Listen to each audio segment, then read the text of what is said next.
Huwag kang mag-expect na maging successful ka nang walang paghihirap. Remember this, true success comes from endurance and perseverance.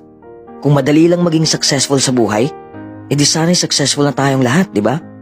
Huwag mong iasa sa swerte ang buhay mo. Invent opportunity and embrace your failures. Maraming taong hihila sa'yo pababa, pero huwag kang magpapahila sa kanila. Huwag kang makinig sa mga taong toxic. Oo, mapapagod ka sa iyong paglalakbay. Dadaanan mo ang mahihirap na sitwasyon. Darating ka sa punto na mawawalan ka na ng ganang gawin ang passion mo at mabibigo ka. Ang punto ko lang, the next time you fail at something, congratulate yourself. It is an achievement. You're one step closer to actual success.